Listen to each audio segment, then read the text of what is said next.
Have you ever seen a film or photograph that just inherently spoke to you? Maybe it made you feel warm or inspired or nostalgic.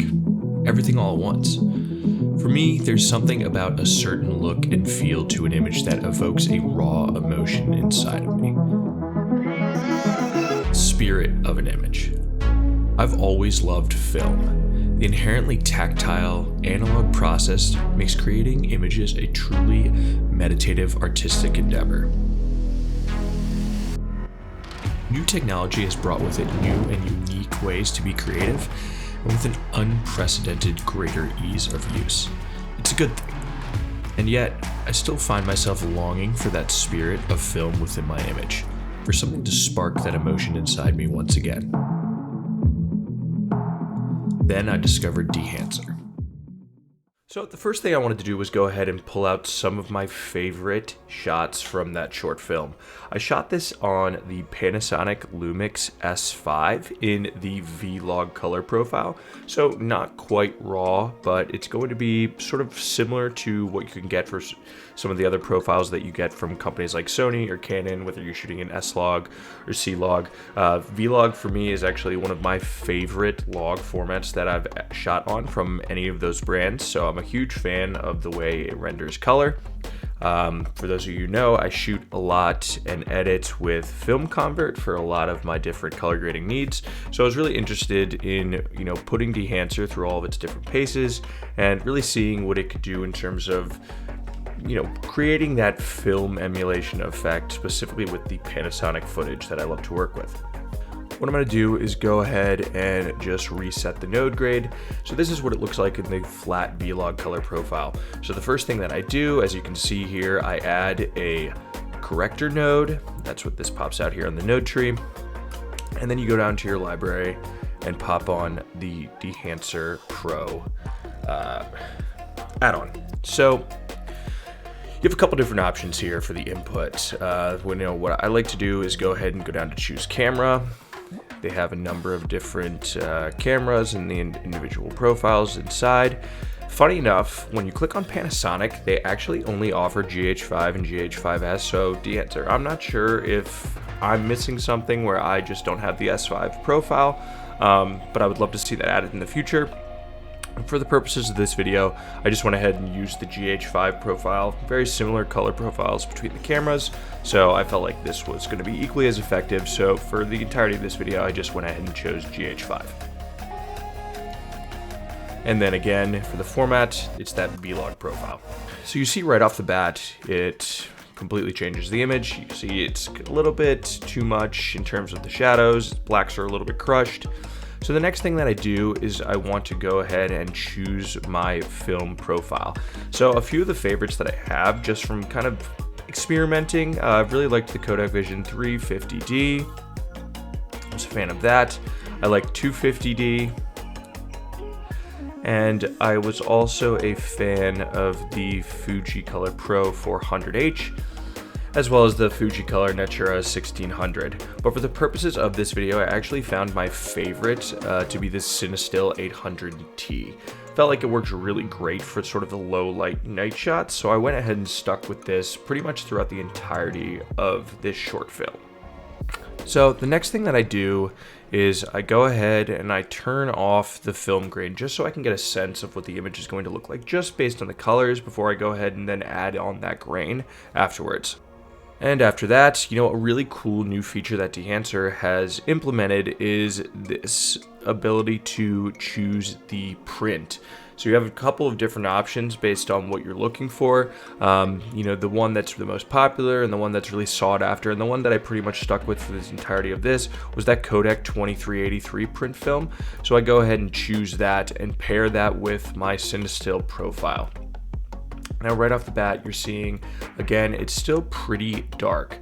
So then the next thing I like to do is I go in and really bump up this exposure, get a lot of that light back.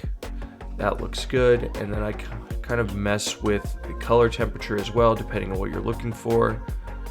If you want it to be a little bit warmer, a little bit cooler, I seem to like to go a little bit cooler there. You can also mess with the tint. You know, I like the sort of orange, the warmth to this glow on these neon lights. And after that, you have the option to look at the film compression. So essentially what film compression is it allows you to sort of brighten the image without blowing up the highlights. The way film sort of deals with light and compresses the highlights, it doesn't really clip in the same way that digital does.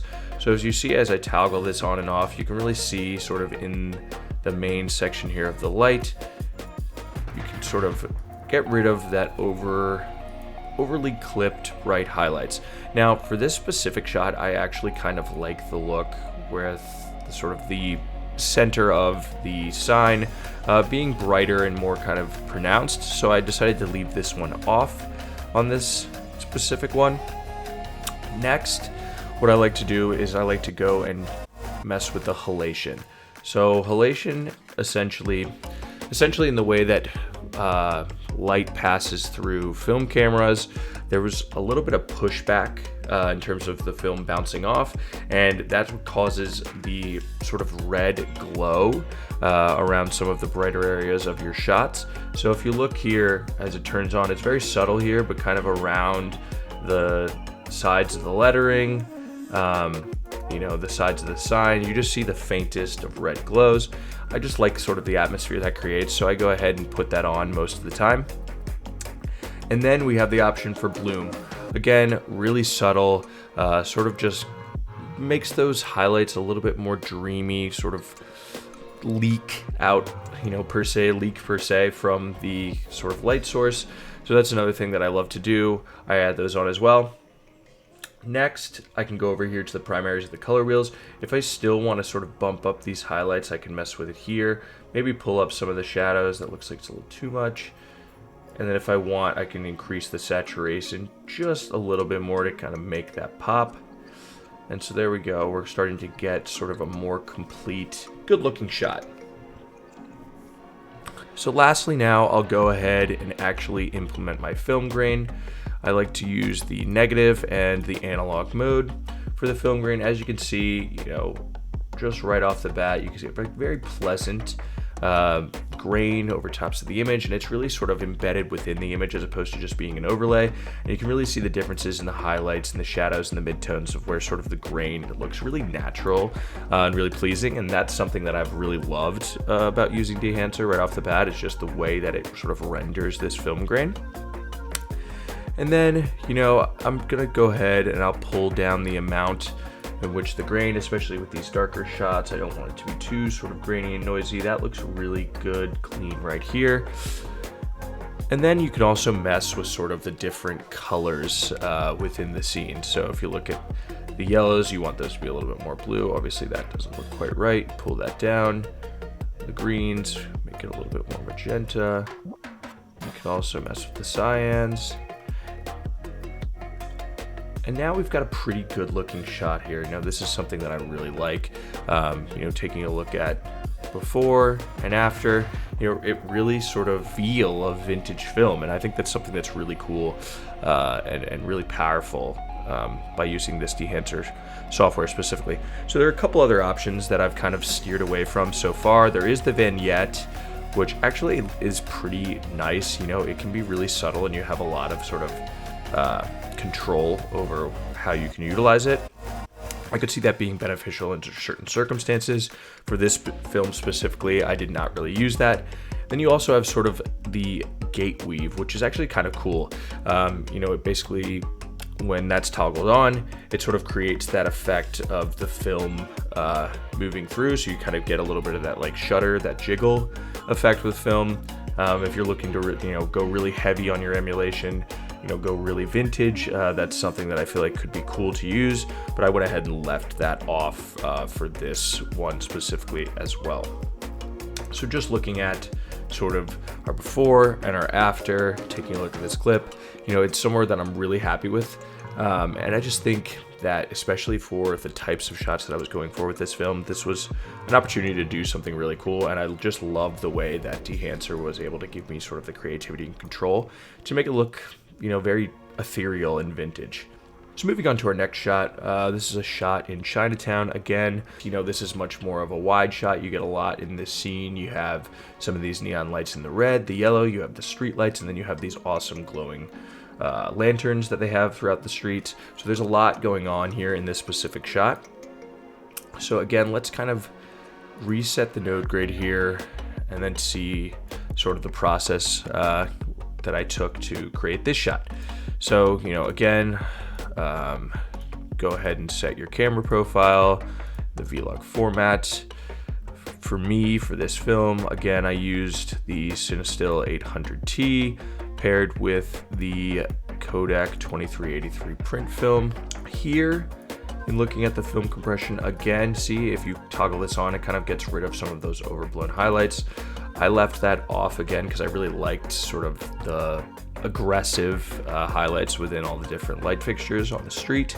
Went down to my halation, toggle that on. If you can see, again, this just sort of adds like that red glow around all the different light sources.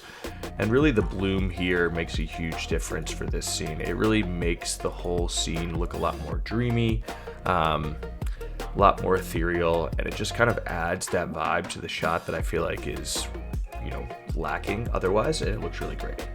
Again, you can kind of come down here, I kind of bump up the saturation, you can mess with the highlights, pull those down a little bit, the shadows. I think it's looking pretty good here. I love the way it's sort of rendering the colors, and sort of the bloom effect on all of the different light fixtures really just makes it look like a surreal night scene in the city.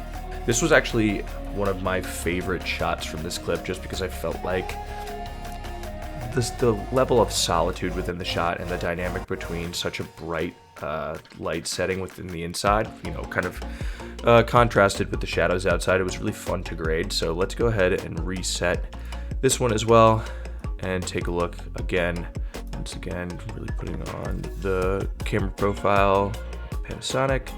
I went with the Cinestill 800T paired with the Kodak 2383. Already looking good just right off the bat. I mean, you really don't have to do all that much to your image after going ahead and slapping on the profile and the print. Should bring temp a little bit down here. Halation just kind of gives it that glow. The bloom here in this scene, again, is a lot more noticeable than the first clip. It really just, again, gives it that sort of like washed out look for the light inside, but it provides sort of a lot of character to the shot, which I'm a huge fan of. Yeah, and here we go. I mean, I feel like this is looking pretty good. Again, looking at the beginning, the before and the after, really creates sort of that feel and that scene, and the grain looks absolutely excellent when paired with this type of lighting situation. We can again pull it down just a little bit to make it not overwhelming, but it's just really clean and pleasing over the image. So what are my high-level thoughts on Dehancer? Especially as someone coming from film convert, the first thing I would say that Dehancer is definitely a higher learning curve, and there's more that goes into it, but that also means you have a lot more to play with. With film convert, it's really, you choose your camera profile, you can choose a film emulator, and then you just are kind of messing with the colors through some sort of basic color wheels and sliders, but you don't get all of the different elements that Dehancer provides you, like the film compression, which is an incredible tool. You don't get the print, you don't get to mess with the amount of grain in the same way. Obviously film convert lets you choose the amount of grain that you have in your scene and the size, but you don't have options like film resolution and being able to really kind of mess with the way it renders film grain in the shadows, midtones, and highlights. And you do not get any option for halation and bloom, which I feel like are, things that really add a lot to a scene in terms of the overall look and feel and the way the shot sort of is conveyed to the viewer. So those are things that I'm incredibly excited about and enjoying, and it's really kind of changed my workflow and allowed me to really be able to kind of take the way in which I sort of emulate film and really take it to another level. I'm really excited to try things like the gate weave or the film breath. So really, if I want to go for a super vintage look, I can go ahead and slap those on as well, and then you can get, you know, incredibly close, about as close as you can possibly get to film while being shot on a digital camera. So overall, Dehancer is definitely taking sort of this film emulation to that next level. You have so much more control, you have so much more options, and you know, just really looking at the shots and the before and afters, you can really see, you know, how close and how pleasing these shots are. That, you know, what you can get with Dehancer is incredibly impressive. So would I recommend this to the average creator? Yeah, I think I would. I mean, for someone who is looking to improve their color grading, and they want sort of a plugin that kind of holds their hand and takes them through and gives them really, really pleasing results with, you know, not the easiest in terms of sort of learning curve, but once you understand the different elements and the different settings within Dehancer and how you can kind of use those all together to create a really pleasing image, you can be really fast and effective. And I think people will really enjoy the ease in which they can create really, really beautiful color grades just by using this plugin. So that's it for me this week, guys. Again, thank you to Dehancer for going ahead and sending me this software. I've been really, really enjoying playing around with it, and it was a blast to be able to review it, and I'm excited that I was able to sort of talk you guys through another tool that you can have in your repertoire of Davinci Resolve to really continue to sort of elevate your filmmaking and your footage. For those of you who are interested in purchasing Dehancer, there is going to be a code in the description that you can use for 10% off. Full transparency, using my code actually helps support the channel. So if you guys are liking these videos and you want me to be able to keep making more of them, every little bit of support helps. So if you go ahead and decide to purchase this, it'd be awesome if you went ahead and use the code, save you some money, gets me a little bit of money as well. But thank you guys, and I will see you next week.